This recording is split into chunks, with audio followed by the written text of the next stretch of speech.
My coach told me years ago, and I know you've heard me say this, you can't out-earn stupid. Stop fucking it up. Like, stop building teams. I'm okay if you want to build a business, Yeah. right? But stop building teams. So like, how do we solve it? How have you helped people get over these three things? Like they can actually get like a path to freedom in their business. Or if you were coaching me, what would you tell me to do?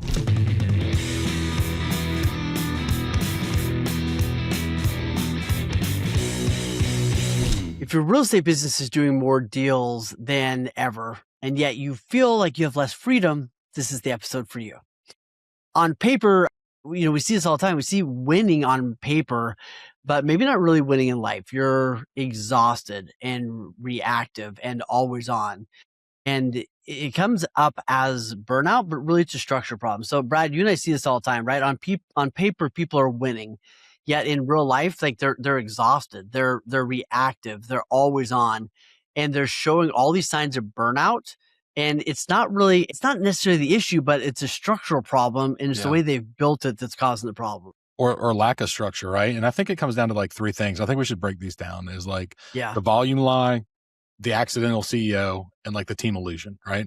I think those are the three things that I've noticed. And it's funny, I used to say like the highest structure in the world looks cool, but if it has no structure, literally has no structure, it's just going to crumble at some point. So you can build something really pretty, but it's not going to last forever if you don't have it. So let's talk about that volume lie real quick. And I used to be a horrible, horrible person of this because you're like, dude, I'm just gonna do more volume and it's gonna I'll do more deals and I'll have more freedom. Like I'll have more money. Bro, I had a huge conversation the night with my wife about this because it's like, these guys in these other countries, they're so happy. They don't make any money. And I'm like, well, why am I unhappy? And I'm making like 10,000 times more than they are. I don't get that. Yeah. Well, and I think the lie in real estate is that, hey, just go sell another house. Yeah. Right. Like just go sell another house, just go do another deal. That's going to equate freedom. Volume. And it's at the beginning, right? You're doing more deals like, oh, this feels good. I got more momentum, whatever it is. Yet if you haven't really figured out the structure and how to manage some of that, what happens is you end up, it's like my coach told me years ago, and I know you've heard me say this, he's like, you can't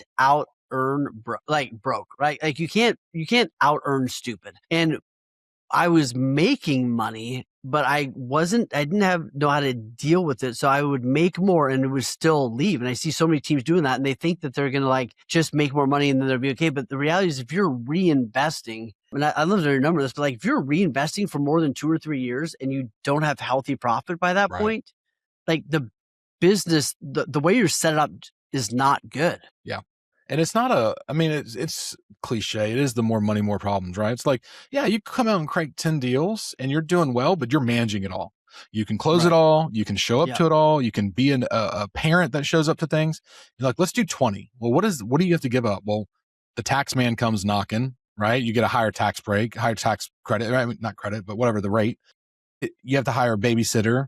You have to start putting more in your 401k. And then all of a sudden you're like, I'm not making any more profit, but I'm doing twice as many deals. And I think it goes back to like, not necessarily does more deals equal more freedom. And I think it's the structure and that's where people need to invest in. We were talking to somebody recently, Wayne, and they're just like, who are we as an industry to think we're going to get into something that we can you could make millions at it, but not invest any money into a structure. You're just going to wing it. Like you got to quit winging it at some point. Yeah, it's like a dentist that they can handle everything when they have, 5 patients a day. Then they go, hey, I want to make more money. All right, cool. I'm going to take on 30 patients a day. I'm going to bring in maybe a junior dentist, but I'm not adding any systems and no administrative help. Like that, you would go, that's insane. Who's going to check him in? Who's going to do the billing? Who's going to like make sure the other dentist is doing it the right way? Yep. And I think I see this happen all the time. So a dentist wouldn't do it. A dentist goes, all right, I got to go get a loan. We need a front desk person and we need someone to handle billing, right? And they get that. Then they might bring on another person. But in real estate, we just go, I'll just do more deals. I'll just figure it out and just stack more on. And it doesn't work because what happens is, like you said, that person that was great at sales has now become the CEO. They've taken on 15 additional roles. Yep. Without any more support. Yep. So that's why you and I tell people like, you got to get great at sales, build some profit margin so that you can get some help and stop doing the billing, stop doing the email, stop doing those things. And if you don't, and you bring somebody else on, now you just got the workload of 2 people and you were already struggling. Yep. You know what helps with that? Either a really strong broker, which most people don't have, or a coach like you that can help walk you through what you don't know what the top of the staircase looks like because you haven't been there yet. So yeah. So let's talk about the next one then. I think we beat that one pretty good. So we refer to it as the accidental CEO. I think it's funny. Like you get somebody that does some deals, they add an agent, they add another agent maybe, and all of a sudden they're like the top dog, or they think they're the top dog. And really they shouldn't be the top dog. They should be the top salesperson and bring in a top dog. So what do you see people doing that makes them the accidental CEO? I think it is. I think that here's one of the coolest things that you can do. And actually, I have a checklist for this if anybody wants it. It was an old one I got years ago. It was like, here's all the tasks to run a real estate business. And what happens is, right, like you add somebody else on, especially in a sales role, and all of a sudden those tasks just increase, right? And there's a lot of them. So now not only am I dealing with my tasks, but I'm also helping them deal with their tasks. And to realize you haven't learned how to be a CEO. You haven't learned how to do that. You probably overpromised that person you're bringing in, and you didn't have time in the first place. So then you just go, all right, I'll just sell more houses, and it doesn't work. You get stuck as the leader, trying to be the CEO, the main salesperson, the billing, and everything else, and it doesn't work. We also see it in other industries where they take their top salespeople and they move them out of sales into a management role because they've sold so much. And those are very rarely can somebody make that transition and do well. Well, it's asinine that that's so interesting you say that, because I think it's asinine that most realtors go, I want to get out of sales. I want to get out of sales. I want to get out of sales. It's like, do you? That's like a dentist saying, I want to, like, no, like you're great at sales. Like be a great dentist. You don't need, like, dentists don't go, I can't wait to stop being a dentist next week. Because maybe that's their goal down the road, but that's not step 3, 4, 5, 6, or 7. In real estate, like, oh, I can't wait to get out of sales. Like, what? So you can go manage people? That sounds terrible. What if we hire someone to do the management, the billing, all this other crazy stuff, and you get to stay in your amazing zone of sales? Stop fucking it up. Yeah. No, that's funny. I've never thought of that way. Such a good point. Yeah, no doubt. Such a good point. All right. So the team illusion, this is my biggest pet peeve, I guess. You said this episode wasn't going to trigger me, and I feel like all you do is trigger me. I feel like this is just like, how can Wayne and Brad trigger each other today? Cool. Dude, there are some companies out there and their structure is to recruit people, which is, I mean, that's not the bad thing. But they're like, hey, you did 5 deals. You should start a team. You should get an assistant. You should do that. Hey, really quick, you know how YouTube works. Like and subscribe so we know this is working and it keeps pushing the content out. Yeah, this is what we do as a passion project. Wayne got his own coaching, I got my real estate, but we've come together because we want y'all to learn from all our scars and mistakes. So that like and subscribe means the world to us, because it means you care and it means we can keep giving, and also it makes us look cool with my mom. Absolutely. God almighty. I mean, dude, I feel bad. I have seen it firsthand where top producing agents, one was on my team years ago. He left to go do his own thing, crushed it. Dude, I'm talking crushed it. And his company's like, well, you're doing good. Why don't we give you some teammates? Why don't you hire an assistant? You know what his sales did? Down. They went down because they think hiring people are going to bring more sales. It's going to make it easier. But if you do not have the process, the structure, and the mindset to be a team leader, not a goal. And I want to talk people out of starting teams, if at all possible. And here's the thing, like, I hate the word team, right? Because team implies like, let's just all jump in and, everybody grab an oar and we'll see how this goes. Like, stop building teams. I'm okay if you want to build a business, right? But stop building teams. And if you want to build a business, what I would love to see, and it's amazing. Dude, I get to coach some incredible agents. I get to coach agents who are doing, hundreds of millions of dollars in real estate volume, and still don't have a structure on paper. I'm going, this is crazy, right? If you want to build a business, you go, all right, here's phase 1. It's me doing this, and I've got a bookkeeper. Phase 2, here's the org chart for that. And I did the math that it makes sense. Phase 3 is it's me, it's these 4 people. Here's the cost for those 4 people. Here's what I'm going to do. Here's what they're going to do. Does it make money at the end of the day? Like, one of the steps in our success path that we walk everybody through is like, does the money make sense? And there should be some plateaus we're hitting. Hey, at 1 agent, I got a profit margin of this, and I'm doing this. Hey, at 20 agents, we're doing this many sales, and this is our profit margin. At 40, there should be some plateaus we're aiming for, and we've done the math that goes along with it. Yeah, and I think again, I want to talk to the team people, because it's like, hey, I'm going to bring on a buyer's agent. They're going to save me time. But if you don't have the systems and structure and the training, how are they going to replicate? They're not going to be more time for you. They're going to take more time because you've got to teach them what to do. And I'm going to say something that's going to get me some hate mail, and because I've done it. Like, I can't confess enough that I've done this, that I brought people on and they weren't cut out to be on my team, right? And I was like, but you're a person, come work with me, I'll make money. And the people that come on are the ones that can't make it on their own. So do you really want to start a team? Like, do you want to start a soccer team and be like, hey, everybody else got cut from the other teams. I'm a superstar. You come play on my team because you got cut. You couldn't make it. Come be on mine. Or even like, hey, why don't all the all-stars kind of get together at the different positions and make this work? And I think that's the way we need to look at it. Yeah. Well, and I think that you shouldn't bring anybody on until you have some administrative help and until you're in a position to give them what they need. Right. So, and maybe what they need in the beginning is just to sit in the car with you and go watch Correct. you do what you do. Like, Dude. and that's okay. Right. But it starts with like, you do it. Then this next step is, I'm going to do it. You're going to sit here and watch me do it. Right.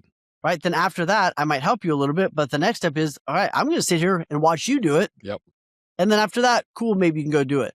And I think that's one thing you're really great at your brokerage. You've done such a good job with that most have not. They're like, they give them a training class and they're like, all right, go get it, cowboy. And we've lost the art of what do you even call it? Like the on the job training, like when you mentor someone. We've lost the art of that, and that's where most of us. That's how I succeeded. We didn't call it that, but I listened to everybody else. Me too. And then here's the trap they get into, right? It's like you said, then they get into this identity trap. And I think this is what breaks your and I heart is when they are spending every gosh darn penny they make so they can keep up the illusion of being a success and get the trophy on the wall that their broker paid 84 cents for. And they get stuck in this thing and then they justify, I'm just reinvesting. I'm just seeing this. It's like, no, you built a business that is not profitable.